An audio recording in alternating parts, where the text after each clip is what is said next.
New York के एक छोटे से कस्बे एमिटीविल में एक घर है। ओशन एवेन्यू पर खड़ा वो मकान बाहर से तो बहुत सुंदर और शांत दिखाई देता है। सफ़ेद दीवारें, चौड़ी खिड़कियां और सामने फैला बगीचा।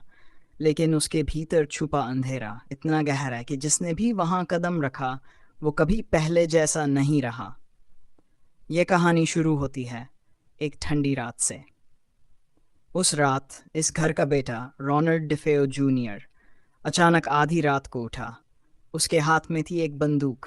धीरे धीरे वो सीढ़ियां चढ़ा और एक एक करके अपने ही परिवार के सभी 6 लोगों को गोली मार दी। उसकी माँ, उसके पिता, 2 बहनें और 2 भाई। बाद में उसने कहा, मुझे आवाज़ें सुनाई देती थीं। वो कहती थी, सबको मार डालो, सबको मार डालो। उस रात से ये घर मौत और खून से भर गया। करीब 1 साल बाद दिसंबर का महीना था। इस घर में रहने आए जॉर्ज और कैथलीन लुच अपने 3 बच्चों के साथ। घर उन्हें बहुत सस्ते दामों में मिल गया था, क्योंकि सब जानते थे ये जगह अपशगुनी है। शुरुआत के कुछ दिन सब ठीक रहा, लेकिन फिर धीरे धीरे अजीब बातें होने लगीं। पहली रात, रात के 3:15 अचानक जॉर्ज की आंख खुल गई। वो उठा और सीढ़ियों पर खड़ा हुआ। उसने सुना जैसे किसी ने बहुत पास से कहा, यहाँ से निकल जाओ, अभी निकल जाओ।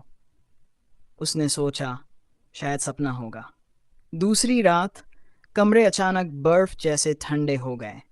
हीटर चल रहा था, फिर भी उनकी सांसें धुएं जैसी बाहर निकल रही थीं। तीसरी रात, दीवारों से सरांद और गंदी बदबू आने लगी और बच्चों ने देखा हरे रंग की चिपचिपी चीज धीरे धीरे दीवारों से बह रही है। कैथलीन ने कहा, रात को कोई अदृश्य ताकत उसे बिस्तर से धक्का देती है। कभी उसके बाल खींच लिए जाते, कभी कोई उसके कानों में फुसफुसाता।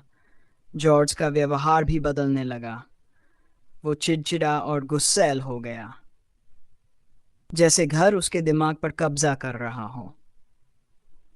एक रात उनकी छोटी बेटी ने कहा, माम, मैंने खिड़की के बाहर किसी को देखा।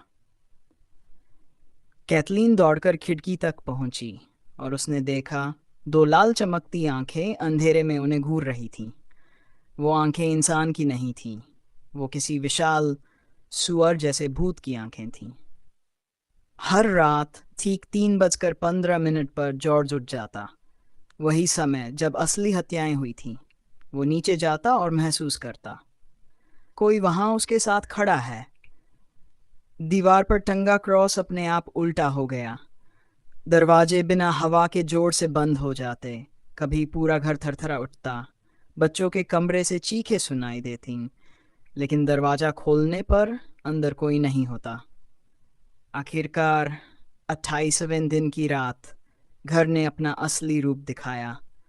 दीवारें कांपने लगीं, फर्श से खून रिसने लगा और पूरे घर में गूंज उठी एक भारी आवाज़, ये घर तुम्हारा नहीं है, निकल जाओ, अभी निकल जाओ। लुच परिवार ने बिना कुछ साथ लिए बच्चों को उठाया, दरवाज़ा खोला और भाग निकले। उस रात के बाद वे कभी वापस नहीं लौटे। आज भी वो घर खड़ा है, पर बदल दिया गया है ताकि लोग परेशान न करें। कई कहते हैं ये सब झूठ था, लेकिन जो लोग उस घर में गए वो कहते हैं रात के 3 बजते ही वही आवाज़ फिर गूंजती है, यहाँ से निकल जाओ, नहीं तो तुम भी हमेशा के लिए यहीं रह जाओगे। Subscribe for more stories.